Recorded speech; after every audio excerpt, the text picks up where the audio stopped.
ये जुबां बड़ी कमाल की चीज है। यही जुबां महफिल में बिठाती है और यही जुबां से निकले बोल महफिल से उठाते हैं। शब्द और उनके मायने बड़े कीमती होते हैं, तोल मोल के बोल।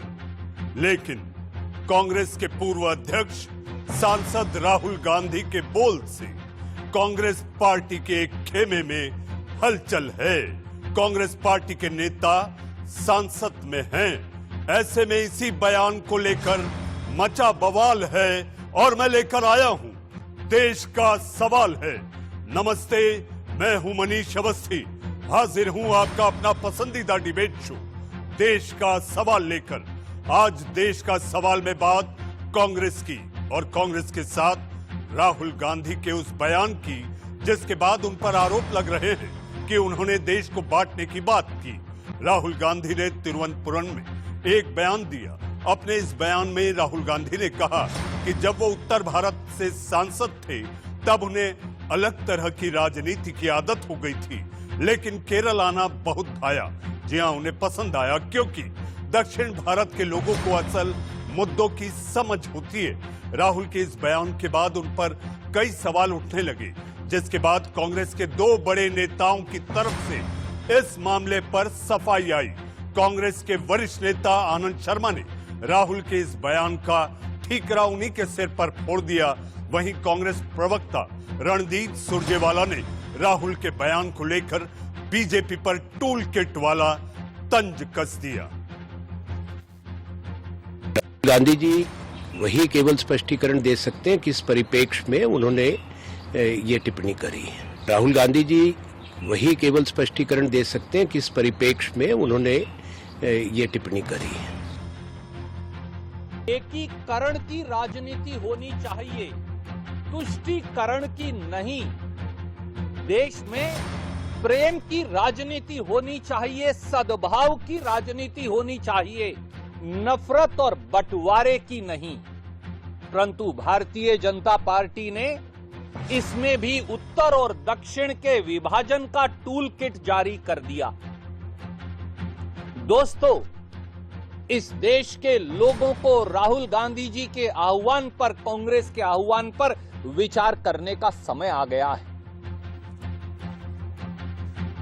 जी हां, कांग्रेस के दो नेताओं के विरोधाभासी बयान, इसके साथ साथ अभी इस ब्रिगेड में कपिल सिब्बल का भी बयान आया है, वो भी आपको आगे सुनाएंगे। जी हां, गुलाम नबी आजाद के घर बैठक हुई थी। राहुल गांधी पर कांग्रेस का कंफ्यूजन यही खत्म नहीं होता।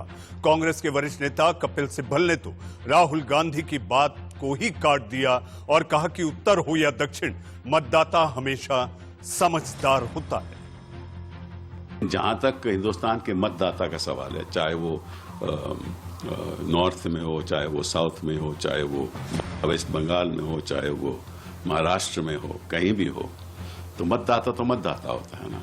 हर मतदाता जहां भी वो होगा, वो समझदार मतदाता है। उसको मालूम है कि किसको वोट देना है, क्यों वोट देना है, किस राजनीतिक दल को वोट देना है, किस प्रत्याशी को वोट देना है। मतदाता को सब समझ है, चाहे वो साउथ का हो, चाहे वो नॉर्थ का हो। तो मैं कोई व्यक्तिगत रूप पे कोई टिप्पणी नहीं करना चाहता, लेकिन हमें मतदाता को कहीं का भी हो, उसको पूरा हमें रिस्पेक्ट देना चाहिए। जी हां, दाता हमेशा सम्माननीय होता है और फिर तो मतदाता की बात है। सियासत में मतदाता का सम्मान जरूरी होता है। तिरुवनंतपुरम में राहुल गांधी ने आखिर क्या कहा था, अब उनका पूरा बयान ध्यान से और गौर से सुनिएगा।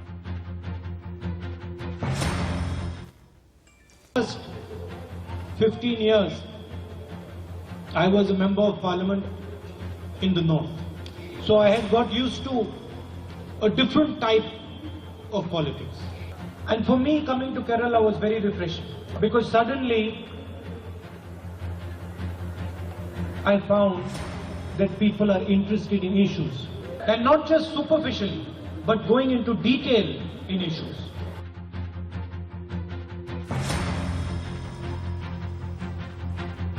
जी हां, राहुल के बयान पर बीजेपी ने पलटवार करते हुए क्या कहा, अब जरा आप ये भी सुन लीजिए।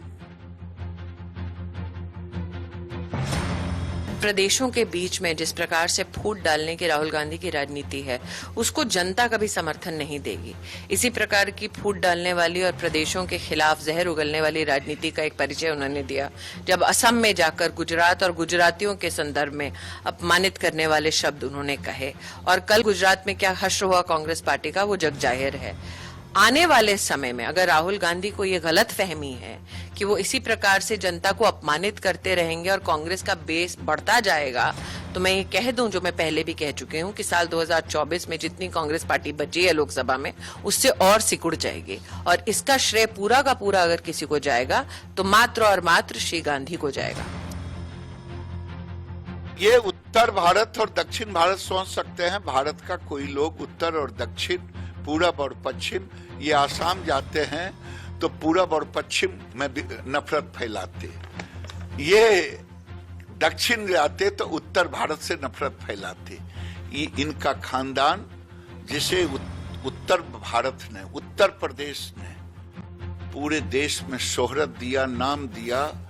दादाजी, दादी जी, नाना जी, पिताजी, माताजी, खुद उनको 15 साल तक जिस अमेठी ने सर आंखों पे उठा के रखा, आज उसको गाली दे रहे हैं। जी आप सुन रहे थे बीजेपी के दो कद्दावर नेता मंत्री हैं केंद्र में, किस तरह से राहुल के बयान पर कांग्रेस और साथ साथ राहुल पर हमला कर रहे थे। जी हाँ, अब ऐसे में कई सवाल उठते हैं। सवाल, राहुल का उत्तर दक्षिण ज्ञान, खुद कांग्रेस है हैरान।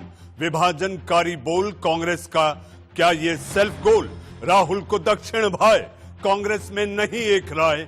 क्या राहुल के बयान पर कांग्रेस नहीं है एकजुट? इन्हीं सारे सवालों के साथ करेंगे देश का सवाल। देश का सवाल में सियासी मेहमान के रूप में आपके टीवी स्क्रीन पर वो जाने पहचाने चेहरे। जी हां, आपके टीवी स्क्रीन पर बीजेपी के प्रवक्ता इकबाल सिंह लालपुरा साहब, आपका स्वागत है। हमारे साथ तेज तर्रार कांग्रेस के प्रवक्ता, जी हां, लेकिन सुरेन जी, बोलने की आजादी जरूर है, लेकिन तोल मोल के बोलिएगा। आपको अपने पार्टी के नेता का बचाव करना है। देश का सवाल है, लाखों करोड़ों लोग आपको देखेंगे, सुनेंगे, तो मेरा आपसे आग्रह है, व्यक्तिगत ना होते हुए आप वही बात रखें जो दर्शक के मन भाए, क्योंकि वो भी आपका वोटर है। हमारे साथ प्रेम कुमार जी, राजनीतिक विश्लेषक हैं।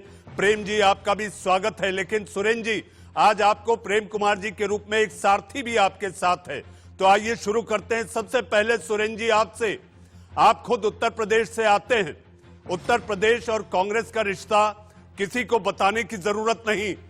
उत्तर प्रदेश से क्या राहुल जी का मोहभंग हो गया है?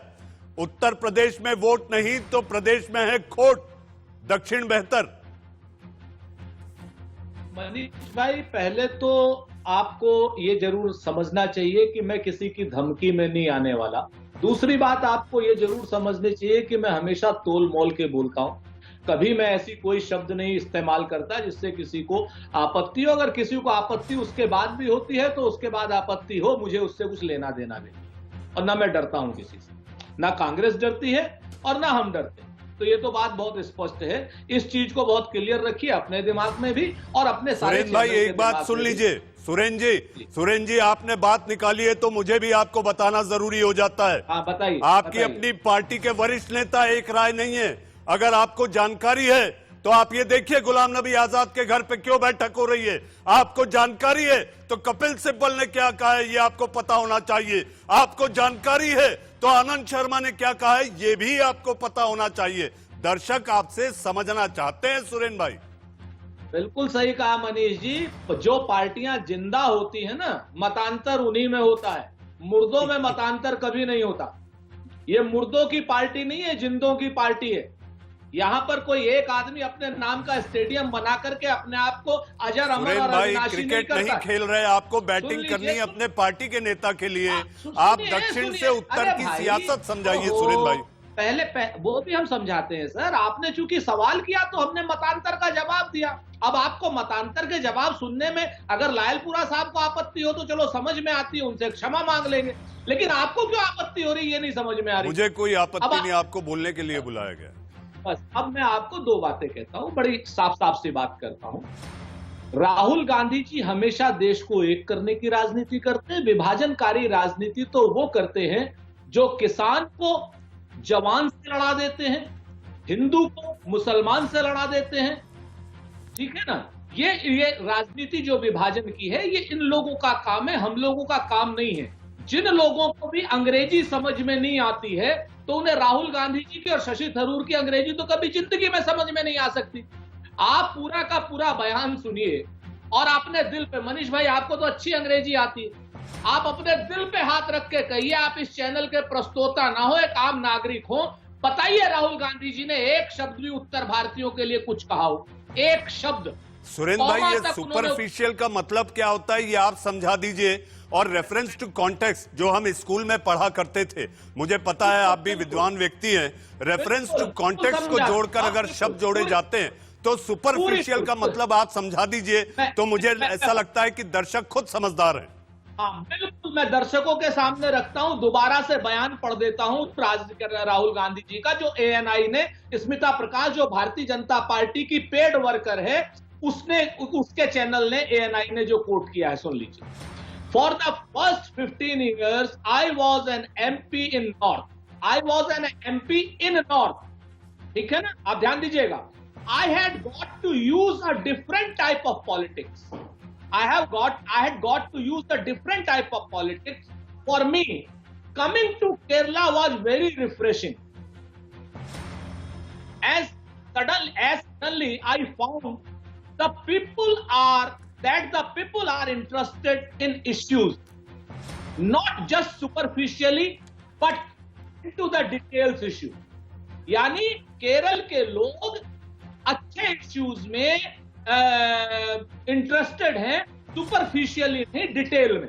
उन्होंने उत्तर प्रदेश के बारे में, उन्होंने नॉर्थ के बारे में, उन्होंने तो नॉर्थ के बारे में इतना कहा कि मैं 15 साल से नॉर्थ में MP था, बस।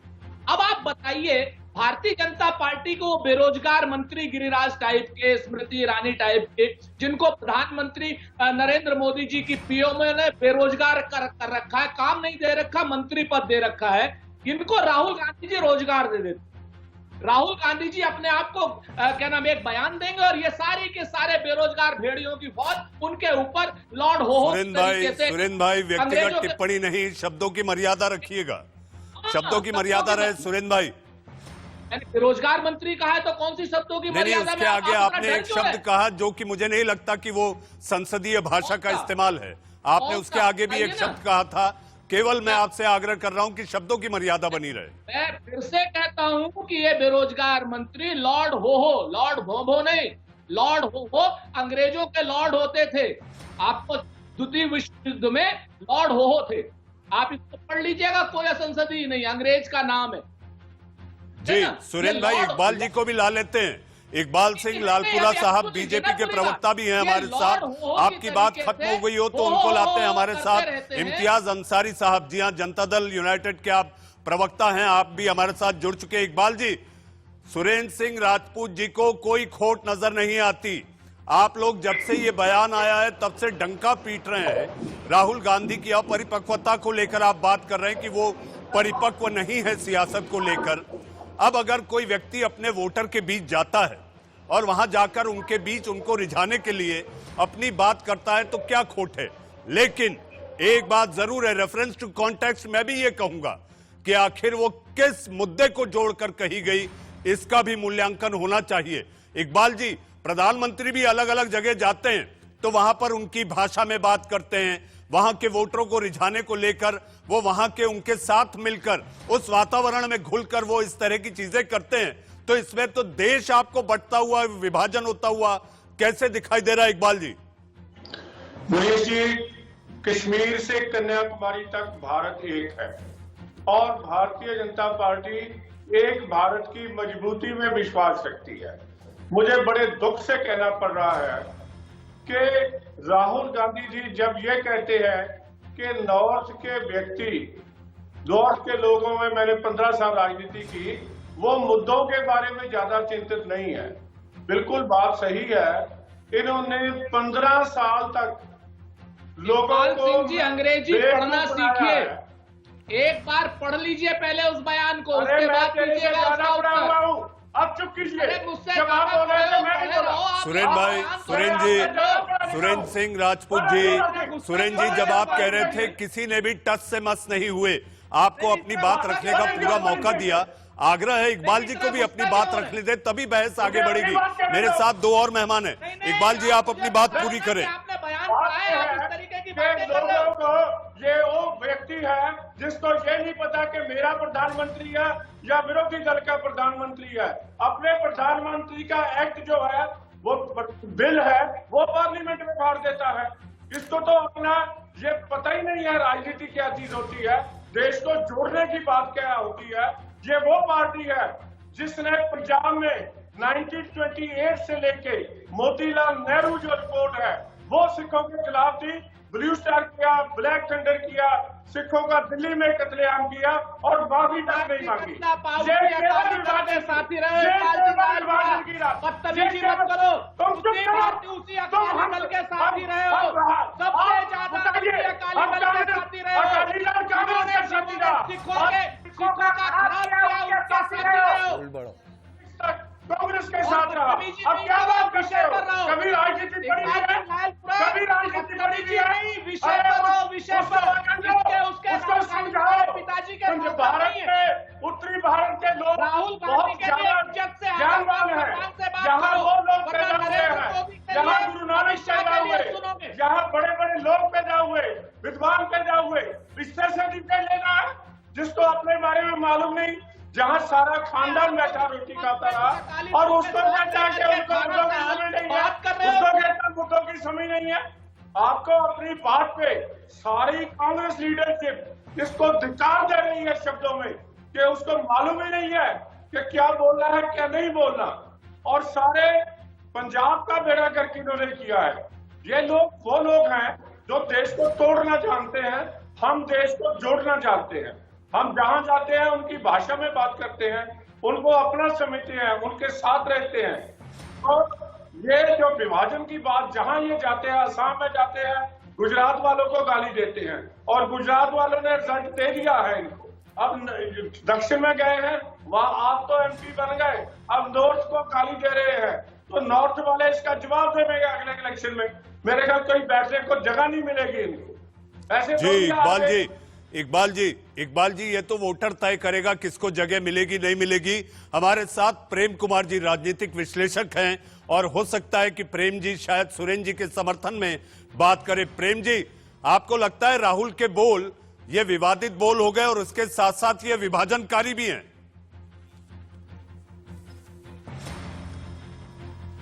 मनीष जी, आज बातचीत में आपकी आवाज जो है नहीं सुनाई पड़ रही है और बाकी लोगों की आवाज मैं सुन पा रहा हूं, तो मैं आपके प्रश्न नहीं सुन पा रहा हूं कि आप क्या पूछ रहे हैं।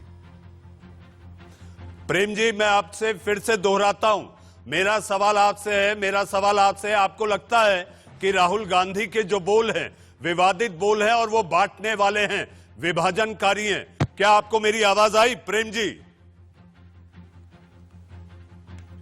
देखिए मनीष जी, देखिए राहुल गांधी के बयान तो अभी आपने भी दिखाए, सुरेंद्र जी ने भी पढ़कर बताए।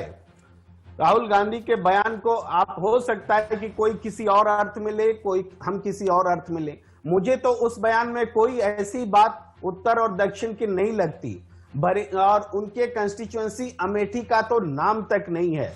लेकिन मैं इतना जानता हूं कि राहुल गांधी कुछ भी बोलते हैं, कांग्रेस कुछ भी बोलती है, तो बीजेपी के लिए हर दिन ये एक मुद्दा होता है किसी तरीके से राहुल गांधी को डिफेम करना। आप देखिए राहुल गांधी ने हम दो हमारे दो का नारा दिया। आज आप देखिए कि क्रिकेट के मैदान में रिलायंस एंड अडानी एंड उसमें अमित शाह भी मौजूद हैं, जय शाह भी मौजूद है, प्रधानमंत्री नरेंद्र मोदी के नाम से स्टेटमेंट भी हो गया। हम दो हमारे दो जस्टिफाइड हो गया है। तो राहुल गांधी ने एक साल पहले कोरोना को लेकर के जो कहा, उस समय भी बीजेपी के लोगों ने कहा था कि ये देश में दहशत फैला रहे हैं कोरोना के नाम पर, लेकिन आपने देखा कि आने वाले समय में वो बातें सही निकली। राहुल गांधी ने जब जब जो बातें कही हैं उसको बीजेपी ने गलत ठहराया है। वो राजनीतिक परिवेश की बात एक अच्छे अर्थ में समझाना चाहते हैं। राजनीति कहाँ नहीं, यहाँ तो एक स्टेट के भीतर हर जिले में राजनीति बदलती है। आज पश्चिम बंगाल में चुनाव हो रहा है, आप आए दिन डिबेट करते हैं, वहां हिंसा की राजनीति पर बात होती है। तो हर जब राहुल गांधी दक्षिण जाते हैं, वहां की राजनीतिक समझ की तारीफ करते हैं, तो इसका मतलब ये नहीं होता कि उत्तर भारतीय लोगों की समझ खराब है। प्रधानमंत्री नरेंद्र मोदी जी वाराणसी जाते हैं, बनारस को बोलते हैं पवित्र धरती है, तो इसका मतलब ये नहीं है कि बनारस को छोड़ के बाकी सब अपवित्र धरती। क्या करें? तो ये इन चीजों को समझना पड़ेगा, और ये एक तरफा जो नॉन इश्यूज हैं उसको इश्यू बना करके कौन सी राजनीति करना चाहती है भारतीय जनता पार्टी, ये समझ से परे है। कि आपको कांग्रेस से लड़ना है लड़िए, आपको राहुल गांधी से लड़ना है लड़िए, इश्यूज पर लड़िए ना।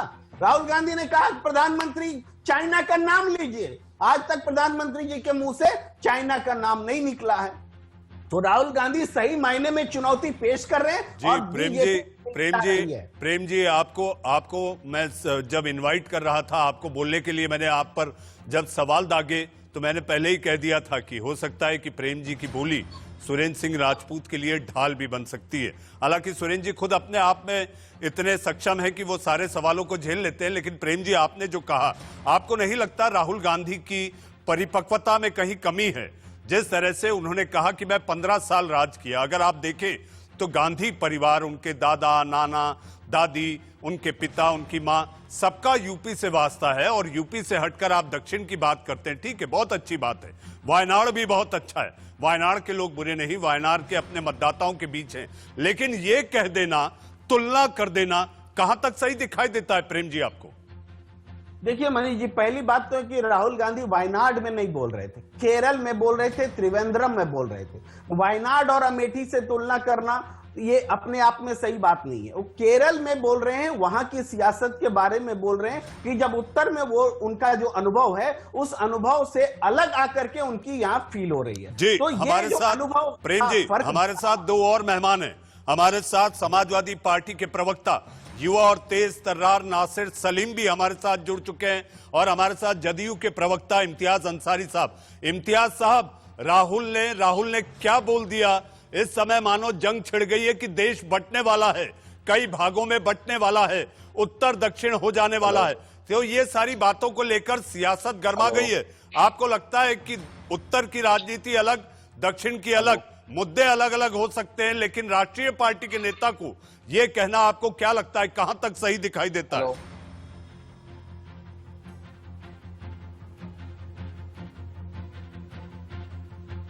अंसारी साहब, आवाज नहीं आ रही आपकी। इम्तियाज साहब, आपकी आवाज ठीक की जाएगी, मैं आऊंगा आपके पास। हमारे साथ नासिर साहब हैं।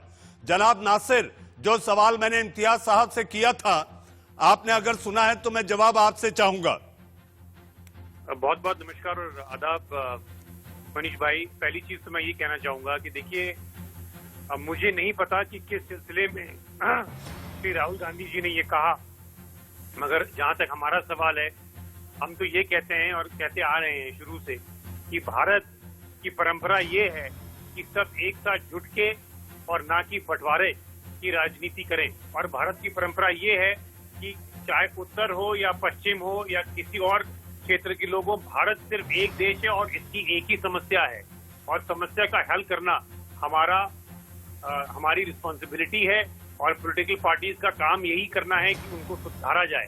और हमें, मुझे नहीं पता, जैसे मैंने आपको बताया इम्तियाज भाई कि ये इन्होंने क्यों, राहुल गांधी जी ने ये बात बोली मनीष भाई, क्योंकि जहां तक उत्तर भारत का सवाल है या दक्षिण भारत का सवाल है, मैं आपके सामने स्पष्ट कर दूं, हम सबको आज की जो समस्याएं हैं वो सुधारनी है। सबसे बड़ी समस्या हमें बस ये है कि बेरोजगार कितना बढ़ गया है। दूसरा सबसे बड़ा समस्या ये है कि इकोनॉमी कितनी पीछे चली गई है। तीसरा बड़ा समस्या ये है कि कोविड से हमें कैसे एक साथ जुड़ के लड़ना है।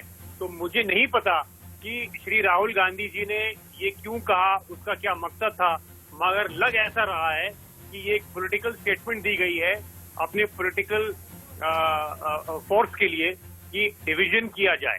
जी नासिर, मैं आपके पास आऊंगा, जनाब नासिर साहब आपके पास आऊंगा। इम्तियाज अंसारी साहब, इम्तियाज साहब, आपको मेरी आवाज आ रही है?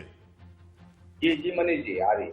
जी इम्तियाज साहब, मेरा सवाल आपसे है, राहुल गांधी का बयान विभाजनकारी, देश को बांटने वाला कैसे दिखाई देता है?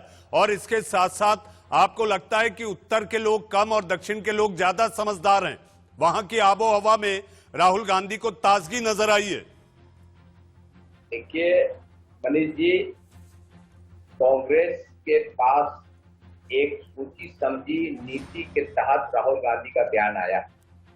वो देश के माननीय प्रधानमंत्री आदरणीय श्री नरेंद्र मोदी जी ने जो देश में विकास का मॉडल जो पेश किया और विश्व महामारी के बीच भी, कोविड-19 के बीच भी तो देश अव्वल रहा है और हर स्तर पे देश को माननीय प्रधानमंत्री जी ने जो विकसित किया है, जो मॉडल पेश किया है, उसके सामने अब कांग्रेस को इस देश में किसी राज्य में किसी तरह से कहीं पर भी उनकी चल बन नहीं रही। एनडीए के सामने कांग्रेस बिल्कुल शून्य के रूप में भी दिखाई नहीं दे रही। इसलिए राहुल गांधी और कांग्रेस ने सोची समझी देश को बांटने वाली, विखंडनकारी, विभाजनकारी और क्षेत्रवाद की भाषा अख्तियार कर करके रंग, भाषा, जाति, धर्म का अब ये लोग उपयोग कर रहे हैं।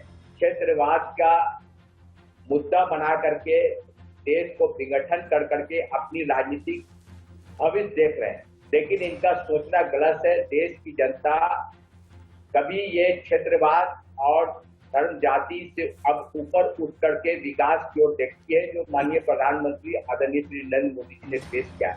कांग्रेस को ये बताना चाहिए कि राहुल गांधी का जो वक्तव्य आज आया है उत्तर भारतीय और दक्षिण भारतीय, इस वक्तव्य के साथ कांग्रेस परिवार खड़ी है कि नहीं खड़ी? अगर नहीं खड़ी तो कांग्रेस परिवार के कुछ सदस्य खड़े दिखाई देते हैं। इम्तियाज साहब, कांग्रेस परिवार के कुछ सदस्य खड़े दिखाई देते हैं, लेकिन जो ओल्ड ब्रिगेड है, जो ओल्ड गार्ड है, उसके कुछ लोग साथ खड़े दिखाई नहीं देते। में आया है भूचाल, जिसको लेकर मचा है बवाल, तो हम लाए हैं देश का सवाल। हमारे साथ सियासी मेहमान कांग्रेस के प्रवक्ता सुरेंद्र सिंह राजपूत, बीजेपी के इकबाल सिंह लालपुरा साहब, इम्तियाज अंसारी साहब जदयू के आप प्रवक्ता हैं, और राजनीतिक विश्लेषक के रूप में प्रेम कुमार जी। सुरेंद्र जी, आपके पास आऊंगा। सबसे बड़ा सवाल यह उठता है सुरेंद्र जी की जिस तरह से आपकी पार्टी की ओल्ड ब्रिगेड, बड़े नेता, मैं आपको बताता हूं, उनसे जब पूछा गया कि आखिर राहुल गांधी के इस बयान के क्या मायने निकाले जाएं, तो मैं आपको बताता हूं आनंद शर्मा ने क्या कहा। आनंद शर्मा ने कहा कि ये तो वो ही बेहतर जाने कि आखिर किस संदर्भ में उन्होंने ये बात कही। उनके बचाव में आनंद शर्मा ने ऐसा कुछ नहीं कहा। जिस बचाव के लिए आप यहां बैठे हैं वो वरिष्ठ नेता है आनंद शर्मा, आप भी जानते हैं। आते हैं कपिल सिब्बल साहब पर, जी हां, आपकी सरकार के एचआरडी मंत्री रहे हैं, जी हां, कानून के बड़े जानकार हैं। जब उनसे पूछा गया कि आखिर राहुल के बयान के मायने क्या समझे जाएं, सिब्बल साहब का कहना था कि मतदाता का सम्मान करना जरूरी है। जी हां, बात आते गुलाम नबी साहब के घर पर यह मीटिंग हुई, तो अब आगे मैं कुछ नहीं कहूंगा। क्या ये कांग्रेस की गुपकार बैठक है? मनीष भाई, जिसको कहते हैं ना कि आपको निर्मम विश्लेषण करने का हक हासिल है, आप हक हासिल है, आप करिए, अच्छी बात है, हम तो खुश हैं। आपका निर्मम विश्लेषण भी हमें कहीं ना कहीं धनात्मक ऊर्जा देगा, लेकिन इस निर्मम विश्लेषण पर और इस समय पर, इन बहसों पर, जैसा भी प्रेम कुमार जी ने भी कहा कि ये बहसें हो क्यों रही हैं, इस पर जरा आप किसी दिन अपने दिल पर हाथ रख के कहिएगा और ये जरूर सोचिएगा कि जनता भी आपकी डिबेट को सुनती है और क्या सोचती है और क्या समझती है सब लोगों के बारे में, उसको भी एक बार जरा सुनिएगा। मैं आपको मुद्दे पर आ जाऊं। सतही बयान, देखिए मतभिन्नता हर पार्टी में होती है। आपने सारों के बयान बता दिए, आपने श्री रणदीप सिंह सुरजेवाला का बयान नहीं बताया। हम यहाँ पर बैठे हैं, आपने हमारा नहीं वो किया। आपने 1000 उन लोगों का नहीं बयान देखा ट्विटर पर जिन लोगों ने उनके पक्ष में लिखा। मतभिन्नता हर पार्टी में होती है, आपके यहाँ भी होगी, हमारे यहाँ भी है और आगे भी रहेगी। मतभिन्नता जीवंत लोकतंत्र की निशानी है। अब सतही बयानों पर आ जाते हैं कि भारतीय जनता पार्टी के बेरोजगार मंत्री हैं, बेरोजगार कार्यकर्ता है और बेरोजगार जो प्रवक्ता है, ये बयान को पकड़ क्यों लेते? हम उसको लेकर के बहुत स्पष्ट हैं, क्योंकि इनके पास कोई काम नहीं है। किसान आंदोलन में ये मुंह की खा रहे हैं, दिशा रवि की टूल किट पर ये मुंह की खा रहे हैं, और दिशा रवि की टूल किट पर तो आप लोग भी मुंह की खा रहे हैं। आप लोगों को भी आत्मचिंतन करना होगा। दिशा रवि की टूल किट पर आप मुंह की खा रहे हैं, आप देश की अर्थव्यवस्था पर मुंह की खा रहे हैं, आप बाकी सारे मुद्दों पर, बेरोजगारी के मुद्दों पर, नौजवानों के मुद्दों पर, किसानों के मुद्दों पर, मजदूरों के मुद्दों पर, महिलाओं के मुद्दों पर, $5 ट्रिलियन इकोनॉमी के मुद्दों पर आप मुंह के बल खा रहे हैं और नोज डाउन यानी बिल्कुल नीचे की तरफ गिरते जा रहे हैं। तो आप करेंगे क्या? तो आपको क्या मिला? आज राहुल गांधी जी का बयान उठा लो, कल प्रियंका गांधी जी की मौनी अमावस्या का नहान उठा लो, परसों प्रियंका गांधी जी जो शाकुंभला देवी गई थी वो उठा लो। मैंने जो आपसे सवाल किया आप उसका जवाब ही नहीं दे रहे। क्या कांग्रेस पार्टी में जो वरिष्ठ नेता हैं वो अपना अलग खेमा बना चुके हैं? वो बचाव में क्यों नहीं आ रहे? क्यों? आप एक बात बताइए, राहुल गांधी जी को किसी के बचाव की आवश्यकता नहीं है।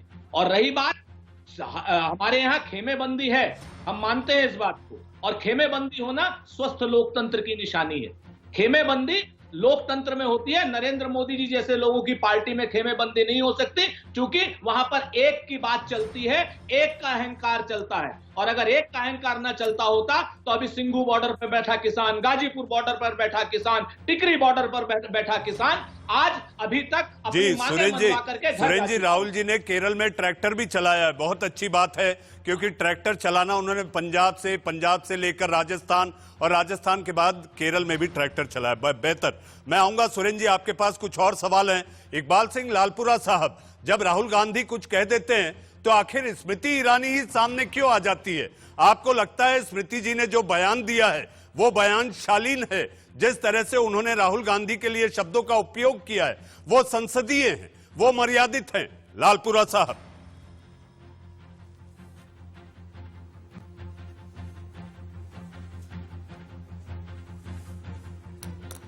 इकबाल जी, हमारे साथ इम्तियाज अंसारी साहब है। इम्तियाज साहब, मेरा सवाल जो लालपुरा जी के लिए था, चूंकि आप बीजेपी के साथ हैं, उन्हीं की बातों को आप आगे बढ़ाते हैं। मेरा सवाल आपसे, जो मैंने सवाल लालपुरा साहब से किया था, आपको लगता है कि स्मृति ईरानी को ही राहुल से निपटने के लिए बीजेपी सामने कर देती है, और जो बयान स्मृति जी ने दिया है आपको लगता है वो शालीन है? आदरणीय स्मृति ईरानी जी काफी मजी हुई राजनीतिक है, और पक्ष और विपक्ष और देश की जब सवाल आता है, जब देश का सवाल आता है तो आदरणीय स्मृति ईरानी जी बेबाक अंदाज में वो सामने आती है और अपनी बात रखती हैं। आज राहुल गांधी जी का जो वक्तव्य है मनीष जी, उत्तर भारतीय और दक्षिण भारतीय, देश को विघटन और विभाजनकारी वक्तव्य है। ऐसे देश का जब सवाल आया तो आदरणीय स्मृति ईरानी जी देशभक्ति में, देश के हित में वो आगे आकर के अपनी बात बोली है। तो जो देश में जब भी विघटनकारी बात होगी तो आदरणीय स्मृति ईरानी जैसी नेता सामने आएंगी। जी इम्तियाज साहब, इकबाल सिंह जी का फोन जुड़ चुका है। इकबाल साहब, आखिर ऐसा क्यों होता है? राहुल गांधी कुछ विवादित बोल देते हैं, उसके बाद सीधा उनको काउंटर करने के लिए स्मृति ईरानी मैदान में कूद पड़ती हैं। स्मृति ईरानी जी एक पढ़े लिखे और सियाने सूझबूझ लीडर हैं, जो उनके साथ पिछले 10 साल से इलेक्शन कंटेस्ट कर रहे हैं। वो उनको अच्छी तरह समझते हैं और वो बात करते हैं जो जमीन से जुड़ी होती है।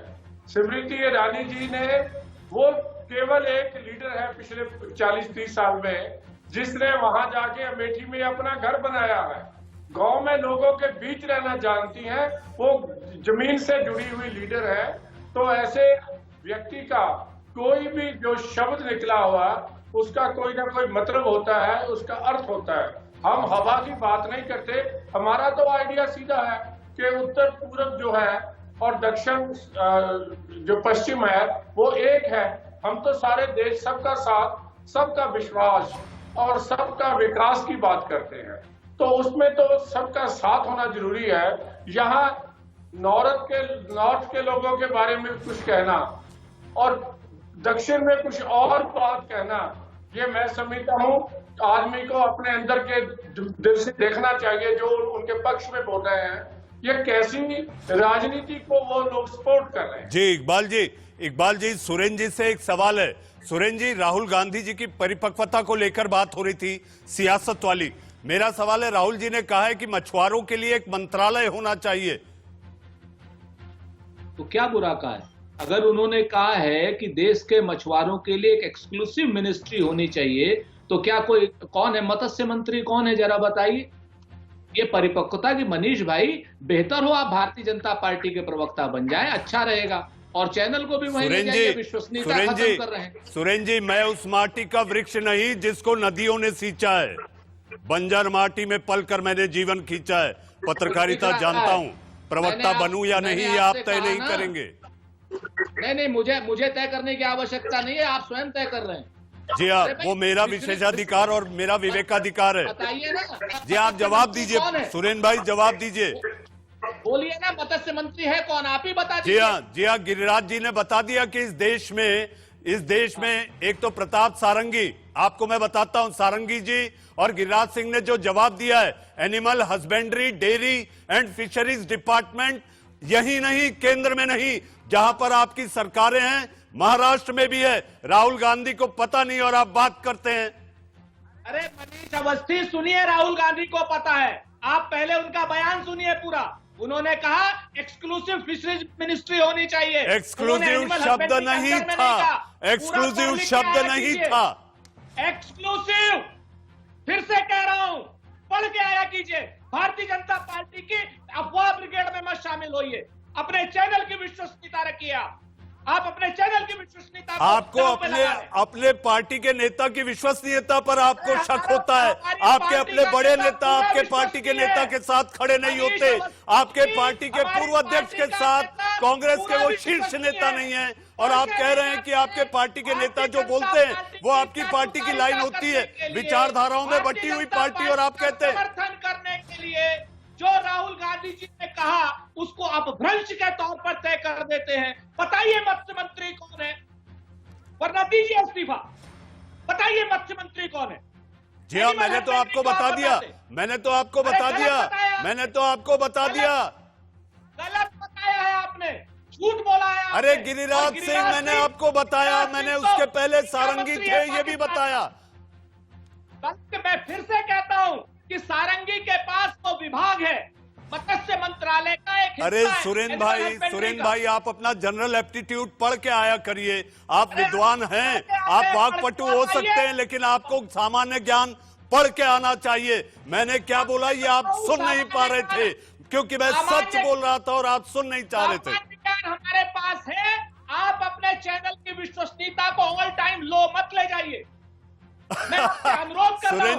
सुरेंद्र जी अकेले में, सुरेंद्र जी देश के सवाल का वक्त अब खत्म हो रहा है, लेकिन जाते जाते आपको और आपकी पार्टी के जो नेता आपकी सोच के साथ होंगे उनके लिए कहना चाहता हूं, जी हाँ, बुरा मत मानिएगा, क्योंकि लोकतंत्र है। आप देश का सवाल में आए, आप केवल अपने बोलने के लिए नहीं आते, आपको वो बोलना चाहिए जो कि सच हो। आप केवल अपने पार्टी के नेता के बचाव के लिए आते हैं। जी हाँ, अकेले में जब आप रहें, देश का सवाल में आज जाते जाते मैं इतना कहना चाहूंगा, अकेले में जब आप रहें तो अपने विचारों पर नियंत्रण रखें, और जब आप लोगों के बीच रहें तो अपनी जुबान पर नियंत्रण